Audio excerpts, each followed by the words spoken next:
Wouldn't it be nice to have several thought leaders in your industry know and love your brand? Start a podcast. Invite your industry's thought leaders to be guests on your show and start reaping the benefits of having a network full of industry influencers. Learn more at sweetfishmedia.com. You're listening to B2B Growth, a daily podcast for B2B leaders. We've interviewed names you've probably heard before, like Gary Vaynerchuk and Simon Sinek, but you've probably never heard from the majority of our guests. That's because the bulk of our interviews aren't with professional speakers and authors. Most of our guests are in the trenches leading sales and marketing teams. They're implementing strategy. They're experimenting with tactics. They're building the fastest growing B2B companies in the world. My name is James Carberry. I'm the founder of Sweetfish Media, a podcast agency for B2B brands, and I'm also one of the co-hosts of this show. When we're not interviewing sales and marketing leaders, you'll hear stories from behind the scenes of our own business. We'll share the ups and downs of our journey as we attempt to take over the world. Just kidding. Well, maybe. Let's get into the show.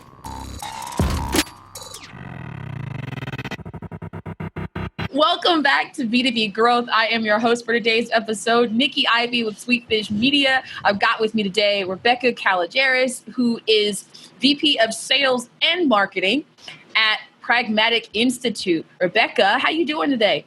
I'm doing excellent, Nikki. Excited to be here. I love it. We talked about this offline. I'm hearing a lot of sunshine coming from your end. I'm super excited about this conversation, especially because what we're going to be talking about is some research that you guys did where you sort of got to get inside the minds of product managers and marketers and see what were some of the things that they'd like to say to their CEO if nothing was on the line, right? And we'll get into that here in a second. But first, I'd love it, Rebecca, if you would just give us a little bit of background on yourself and what you and the folks at Pragmatic Institute have been up to these days. Sure. So I have been in the marketing advertising space for my whole career, spent most of my career in software, super passionate about technology. And while I was at one software company, it became really clear to me that we didn't really have a vision for our product, right? We didn't really understand what we were going to do. And so I was like, we need to start a product management team. And my CEO was like, yes, you should do that. And I was like, yeah. And then I was like, I don't really know what that means. So I took this training. And my dad recommended this training because he was also in software, and I took it and I was like, this is great. And I implemented what I learned. We started a product management group there. I took what I learned to a bunch of other companies, kind of really developed sort of as a turnaround specialist in understanding the market and helping kind of build go-to-market and product strategies. And then I was kind of looking for my next opportunity, and there was a position in Arizona for Pragmatic, which is the company who did the training that so opened my eyes to really how to do product. And I always joke around that it's really unusual to get to be able to market something you're truly passionate about, that you truly believe in, and it makes a difference. And for me, it was like this or Diet Coke. And I didn't want to move to Atlanta. So this seemed to me a really good choice. And so since then, I've been here almost 8 years. We've really grown as a company, but what we're really most focused on is providing education and education resources for product management and product marketing groups who really are trying to figure out how to build and market products that people actually buy, the ones they get passionate about, the ones they share stories about all the time. And so how can we teach companies to find those right opportunities and turn down the ones that aren't? So that's what we do here. We also just bought a data science training company because we just kept seeing sort of that interconnection between product and data and how you need to make both sort of market-driven and data-driven decisions. And so we've kind of been integrating that in, which is also super fun and super exciting to watch. I love it. Boy, I got to tell you, you make what you do and where you work sound like so much fun. I mean, I love my job, but I'm like, ooh, I want to go to there. This sounds great. It is great. I have to say, again, you're very fortunate when you get to do something you love. So it's a good place to be. I know what that feels like, actually. I do. I get to do this every day. So I no complaints here. And speaking of complaints, no. They weren't complaints, but you guys, your team asked product managers and marketers, they could say one thing to their CEO without fear of retribution. What would it be? So we're going to talk about some of the responses here in a moment. But I have to know, where were you guys at that you decided, hey, this is a thing we need to do, and this is something we need to look into? What sparked it? Well, so we teach, we deal with tens of thousands of product managers on a regular basis, and they're in our classroom and we're hearing stuff. And, you hear the murmurs from the students, and then we talk to the CEOs afterwards, and you could just tell there was a disconnect. It doesn't mean one side was wrong, but there was definitely a disconnect between what the students were frustrated about or even excited about from the C-suite and what the C-suite thought everyone was focused on. And so we thought, man, what happens if you could just take away that filter and they could really have a direct conversation? What would that look like? And we thought, hey, an anonymous survey, that might actually get them to tell us. So that's what we did. Heck yes. Okay, so I want to start with what surprised you? Were there any answers that, maybe in your experience, you hadn't heard those sorts of things before? You didn't anticipate that these were concerns for these folks? That's a great question. I feel like part of me is like, you've been in the industry a lot. There are some definitely common themes, but some of these sort of uncommon ones, I think there was more conversations about equality in the workplace than we had seen before. It doesn't mean that there hadn't been inequality issues or, we ask compensation questions, we've seen it, but Sure. the topic was far more top of mind in the answer to that than we'd seen before. Both so make sure you have representatives of all kinds of groups, make sure you're treating people equally depending on where they're back from, and respect what they bring to the table, and sort of move away from some of those inner guard preferences. That is so interesting. And so you mentioned a bit that the methodology was an anonymous survey. How many folks did you guys ask this question to? So we got just shy of 2,500 responses. Whoa. Okay. So that's a real sort of discernible data point, and it is really interesting to me that these equality questions came up here, and so we're talking about, you mentioned within the equality questions were questions of representation. And questions, it sounds like, of diversity and inclusion, which sounds buzzy, but clearly buzzy just means people are talking about it. And if this is on these people's minds, and we're talking about it for a reason. Wow. So it's really valuable. I've got a question here in a minute about what you guys plan to do with this information that you collected and how you guys put it out there. But you mentioned that there were some common themes. Give us a couple of those.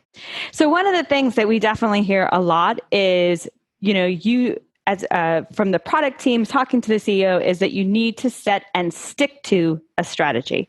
That sort of constant change of focus and movement and sort of the feeling that they're chasing the latest shiny object or the latest big contract is something extraordinarily disruptive. And even if in between the announcements of strategy change, there may be a ton of conversations that the executives are having.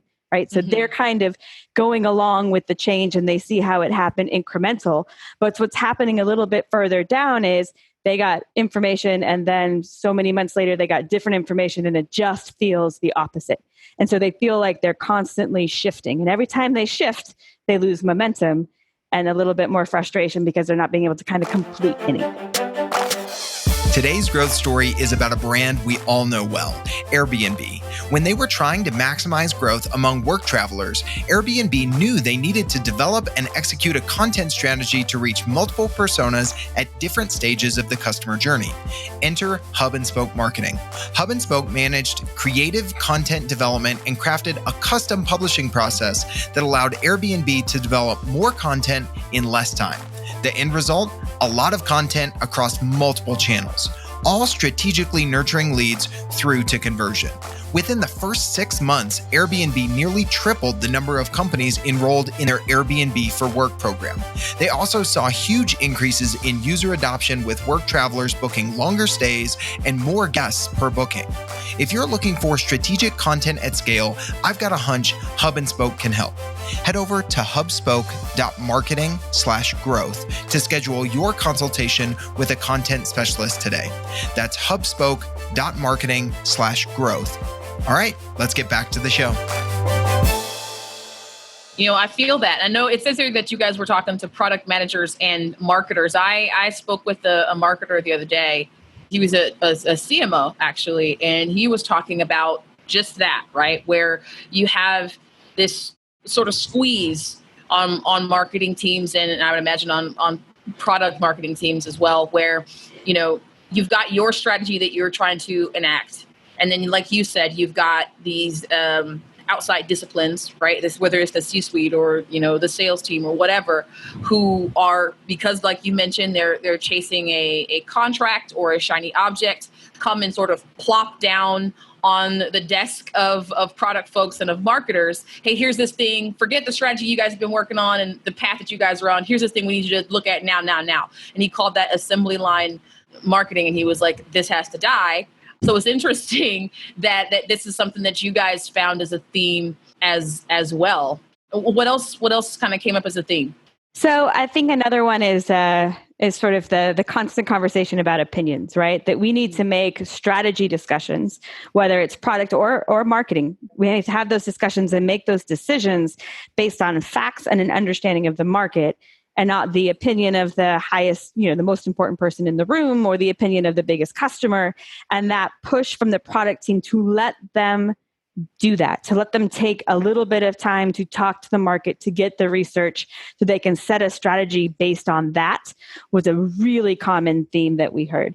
One of my favorite quotes in this general area says, "Dear CEO, be suspicious of product managers who spend more time with PowerPoints than with customers," right? They're spending their time making pretty PowerPoints, giving their opinion in a good format, but they need to be out talking to the customers, to the market, and really figuring out where things are headed so that we can be on sort of ahead of that curve. You kind of answered my next question, which was going to be, were there suggestions given on how to address these concerns? So that's one of them, and I love it. Anything else that you guys got as far as like actionable feedback that folks gave to their CEO? So I think there's two others that I would say. One is resources, right? So we know we need to do this strategic stuff and you want us to do it. In order for us to do that, you need to unlock some resources. Sure. Often that's additional personnel, but it can just be budgets for travel, those kind of things. Sure. So that was a definite, listen up, CEO, we're going to need you to do this piece. And the other one I would say in terms of the advice that they would give was really around training and education. Mm-hmm. And really the point of that was both skills learning for teams, but more than anything, it was about level setting, making sure everybody in the organization was sort of speaking the same language and on the same page about what we were looking for the product and marketing teams to do. So everybody knew what the direction was going to be. Everybody had the same understanding and the same expectations, which would then really lower that sort of finger pointing that you see, unfortunately, too commonly between departments, and make sure everybody was kind of pointed to the same true north. So I love this so much. What I'm interested in at this point is, did these CEOs get this feedback, and how did you guys get that in their hands? I know you said it was an anonymous survey, so there wasn't any concern about, I don't want my name on this. But did the CEOs in question get this feedback in their hands? So, you know what, Nikki, that's just a great idea. So we released an overall survey. It had some of these tidbits in it. And certainly the hope, the dream, of course, is all these CEOs pour over it every evening. But I think it would be really interesting to just package that information, and whether or not you didn't do it by company, but sometimes we can tell what industry, and just say, look, CEOs of this industry, this is what's important to your product team. Are you listening? And here are some places that can help. I think that's a great idea. I'm totally going to steal it. Hey, I'm with that. I am with that. Might I suggest a podcast? Right. There you go. Maybe you start a podcast and have these conversations. I don't know. But this is really great. I'm with you. I can't wait to figure out how to get this in people's hands. This conversation is one way. But now that I have successfully picked your brain and seen what I can get out of it, and God, you gave us some really good stuff for folks to sort of chew on, it is time for you to tell us, Rebecca, about what you are putting in there. Tell us about a learning resource or something that you engage with that has informed your approach, or that has just got you excited these days. So I am a story person. I like to collect people's stories. And I find that people's stories, no matter how unrelated they seem to me, they still seem to hit me at the time where they're most pertinent to me, right? Like it seems unrelated. It just happens to me, in church. It happens to me when I'm reading an article. I'm like, oh, this is just what I needed to read, just what I needed to hear.